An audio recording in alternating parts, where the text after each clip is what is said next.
সুপ্রিয় দর্শক, আমাদের সাথে আছেন হযরত শাহ সেকান্দর রহমতুল্লাহি আলাইহির মাজারের সভাপতি এবং অত্র ইউনিয়নের সাবেক চেয়ারম্যান জনাব সাজিদুর রহমান মিল্টন। তো তার কাছ থেকে আমরা এই মাজার সম্পর্কে বিস্তারিত তথ্য জানাবার চেষ্টা করব। আমাদের সাথেই থাকুন। জনাব মিল্টন সাহেব, দৈনিক সংবাদ বাংলাদেশের পক্ষ থেকে আপনাকে অভিনন্দন জানাচ্ছি। আমার মাজার কমিটির পক্ষ থেকে ও এলাকার পক্ষ থেকে আপনাকে ধন্যবাদ। আসলে এই মাজারের যে সঠিক তথ্য এবং ইতিহাসটা আমরা আপনার মাধ্যমে আমাদের এই মিডিয়াতে যারা দর্শক আছেন সবাইকে জানাতে চাচ্ছি, যদি আপনি আমাদেরকে জানান। ধন্যবাদ। আসলে ষোড়শ শতাব্দীর দিকে সম্রাট আকবরের সময় এই পরগনার জমিদার ছিল দেওয়ান ইসাক। আর হযরত শাহ সেকান্দর রহমতুল্লাহ আলাই সুদূর ইয়েমেন থেকে আসছিলেন ধর্ম প্রচারের জন্য।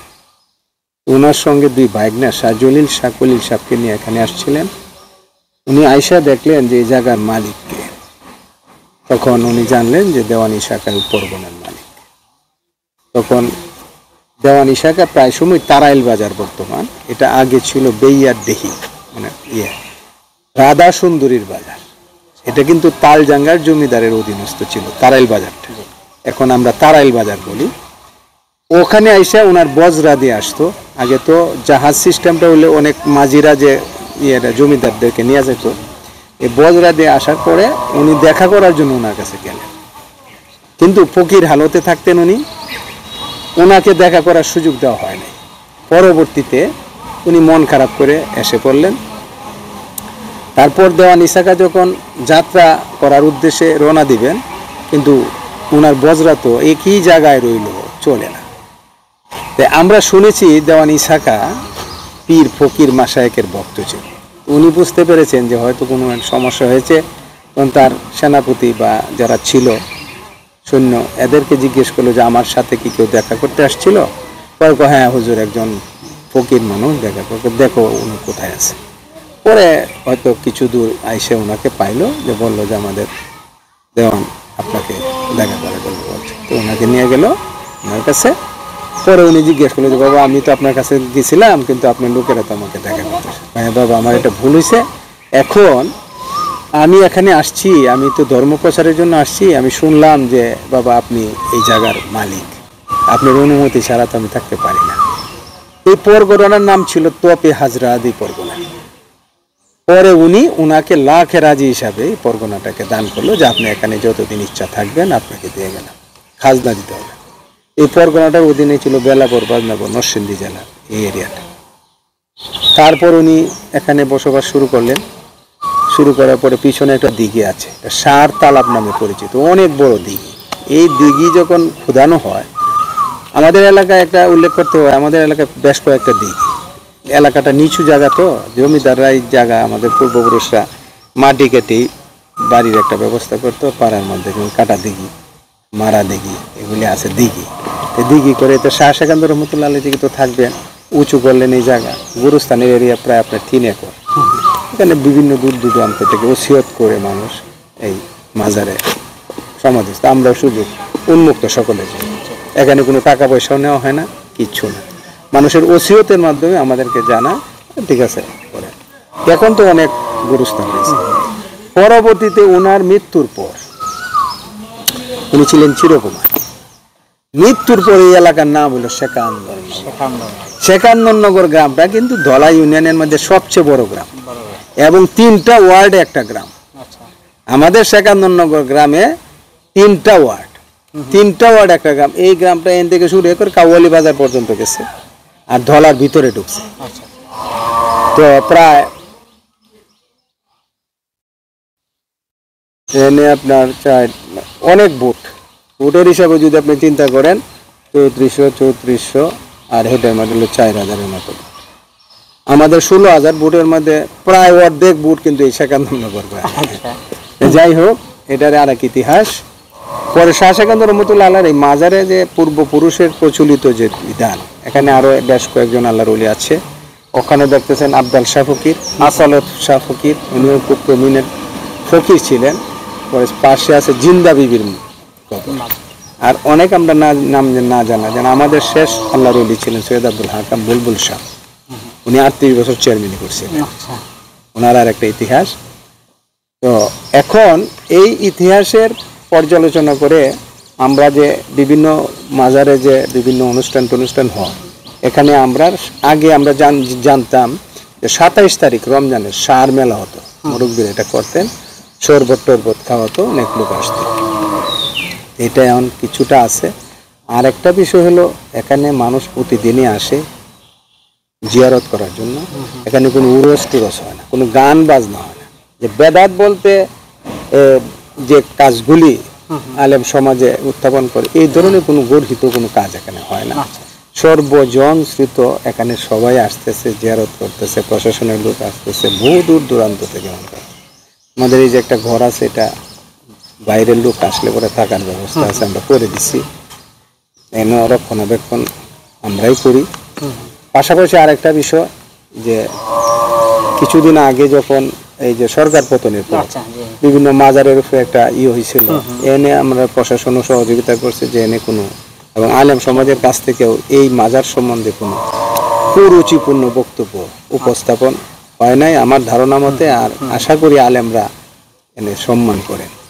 আর পাশাপাশি মাজারের ওলি আল্লাহরা যারা আছেন ওনাদের সুবাদেই তো ইসলাম প্রচার হয়েছে। যেমন শাহজালাল রহমতুল্লাহ আলাইহ ইয়ামিনী সিলেটে আসছেন, এটা তো ইতিহাসটা আপনি জানেন। উনার আগমনের সময় উনার আগমন, অনেকে বলে যে এই 360 জনের মধ্যে উনি একজন। আবার শাহ সুলতান কমরউদ্দিন রুমি এই যে মদনপুরে, অনেকে বলে উনার সাথে উনি। তবে আমরা টাইমটা হলো সময়টা আকবরের সময়, ষোড়শ শতাব্দীতে, তখন ইসাগার দেওয়ান ইসাগা এই পরগনার মালিক ছিল। পরবর্তীতে আমরা আছি, রক্ষণাবেক্ষণ যতটুকু পারি চেষ্টা করি। যে ওয়াল টোয়ালে যে আমি যে সময় চেয়ারম্যান ছিলাম কিছু ব্যবস্থা করছি। আমিও প্রশাসনের দৃষ্টিতে দেবো যে এত বড় এরিয়া গুরুস্থানের চতুর্দিকে রক্ষণাবেক্ষণের ব্যাপার, বাংলাদেশের বিভিন্ন গুরুস্থানে তো হেফাজতের বিষয় আছে। আমরা যতটুকু পারি তা আমাদের পক্ষে অতটুকু সম্ভব না। বিশাল এরিয়া, 1800 ফুট এরিয়া, আপনি বুঝেন। আমি ওয়াল করেছিলাম কিন্তু ওয়ালটা এখন ভেঙে গেছে, অনেক বছর আগে চেয়ারম্যান ছিলাম। তারপরেও কিছু ডেভেলপমেন্ট কাজ হচ্ছে আংশিকভাবে, বিভিন্ন জনে বিভিন্ন ওসিয়ত করে, কেউ বিদ্যুতের ব্যবস্থা করে দিচ্ছে, কেউ করে দিচ্ছে। আমরা এনে মোটরের ব্যবস্থা করছি, যে টিউবওয়েলের ব্যবস্থা করছি, এগুলো আমি করাইছি। এখন আমাদের সাক্ষাৎকারে আমার প্রশ্নটা হলো যে বিকৃত কোনো উপস্থাপন যাতে না হয়, কারণ সত্য ইতিহাস সত্য, ইতিহাস যেন বিকৃত না হয়। আমরা ওনার জেনারেশন বলতে আমাদের পূর্বপুরুষ হলো সিলেট ঝর্ণার পা শাহ সৈয়দ হামজা, আমাদের থার্ড পুরুষ।